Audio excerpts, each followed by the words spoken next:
चला तर करूया सकाळच्या नाश्त्यासाठी पौष्टिक आणि हेल्दी असा मसूर डाळचा डोसा। तर सगळ्यात पहिल्यांदा एका बाउलमध्ये 1 वाटी इतकी मसूरची डाळ घ्यायची, ती 3 ते 4 वेळा पाण्याने धुवून घ्यायची। परत त्याच्यामध्ये 1 ते 1.5 ग्लास इतकं पाणी घालायचं आणि 15 मिनिटांसाठी फक्त रेस्ट करायला ठेवून द्यायची। 15 मिनिटापेक्षा जास्त वेळ ठेवू नका बरं का। मग लगेच एका मिक्सरच्या भांड्यामध्ये सगळी डाळ व्यवस्थित काढून घ्यायची। त्याच्यामध्ये 7 ते 8 लसणाच्या पाकळ्या, 3 हिरव्या मिरच्या आणि चवीनुसार मीठ घालून त्याचं वाटण करून घ्यायचं। लागेल इतकं थोडंसं पाणी पण घाला बरं का।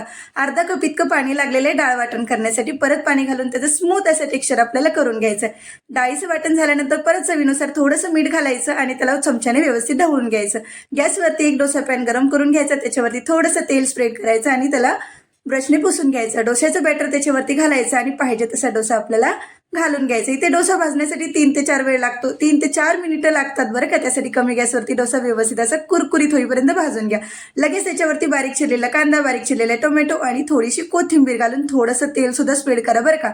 3 ते 4 मिनिटं डोसा मस्त असा कुरकुरीत होईपर्यंत भाजून घ्या आणि नंतर त्याला व्यवस्थित असं फोल्ड करून तुमच्या ताटामध्ये त्याला मस्त असा कुरकुरीत डोसा तुम्ही सर्व करू शकता। आणि हा डोसा तुम्ही ना हिरवी चटणी किंवा टोमॅटोच्या चटणी सोबत पण सर्व करू शकताय। चला तर मग हा पहिला घास तुमच्यासाठी।